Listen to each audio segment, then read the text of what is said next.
Welcome to my show, honey. Welcome to Soraya's kitchen. When you're feeling blue, you don't know what to do. Carrying such a heavy load, honey, feels like you're all alone. You need a new recipe, well, I'm the one to see. Friday rolls along, you wanna hear my song, so welcome to my show. Welcome to Soraya's kitchen. My show is so hot, honey. The fish, the meat.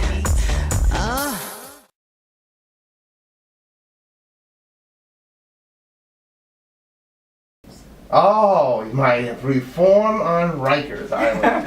So, one thing that I try to do is to be a voice for the voiceless, which is why I was so involved in the LGBT rights movement for, so long before even being elected to the city council.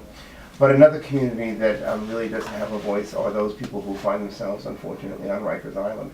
And we've heard a lot about the torture, as described by the U.S. Attorney, that he found on Rikers Island. And so I, as a council member, have the right to go visit Rikers Island at any time of day or night. And I have done that. And I visited at least 5 times in the recent past. And it's shocking for me to see what was going on there. And especially those who were placed into solitary confinement without a voice. And we've heard the deaths of people in there, the abuses that went on, the beating by the correctional officers. And so that has taken on a particular importance to me. I had a friend, I'm 23 years clean and sober myself, and I had another friend who unfortunately was not as clean and sober as I am and found himself in Rikers, and he was in possession of cigarettes. And because he possessed cigarettes, they put him into solitary confinement for 150 days. And he completed 130 of those days, went upstate and did his time because he had was convicted of a sale basically for himself to keep his own habit going. So he had completed 130 out of the 150 days, went up, got out, went to Fortune Society, which is a place for formerly incarcerated people as they're transitioning back into society. Unfortunately picked up again, and part of getting sober is unfortunately relapse.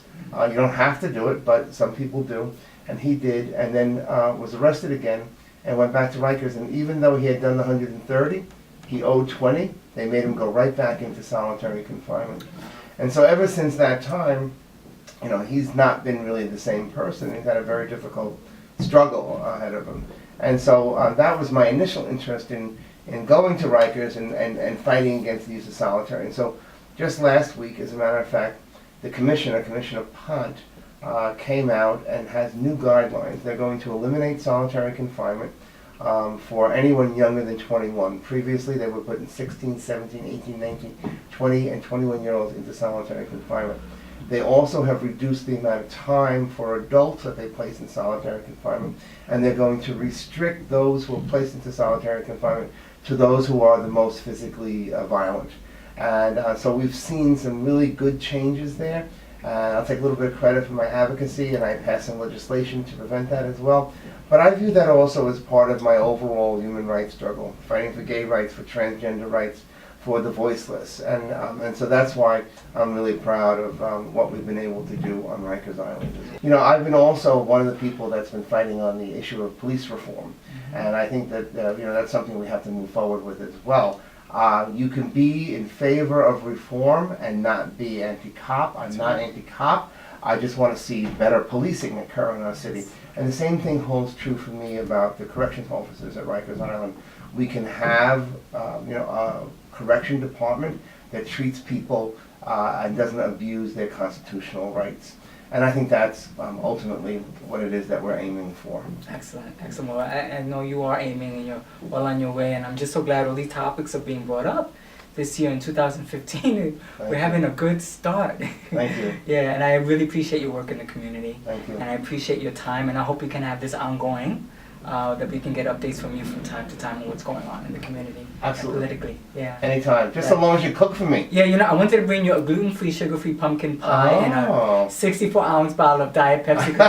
I heard you like Diet Pepsi. Yes. We could have shared that. But the next time I come up. And you know, my mother is celiac, so she can't really? eat. Yeah, she has to, everything has to be gluten-free. I make these wonderful gluten-free Really? pumpkin pie, lemon Wow. pie, a chocolate pudding pie, but they're all gluten-free. Oh, wow. Yeah, I gotta oh, bring wow. some. Yeah, Yeah. definitely, I want to taste that. Yeah. Yes, so we'll do that, definitely. Okay. But again, thank you, and we'll hook up again very, very All right, soon. Soraya, thank you. So You're beautiful. Thank you. I feel beautiful.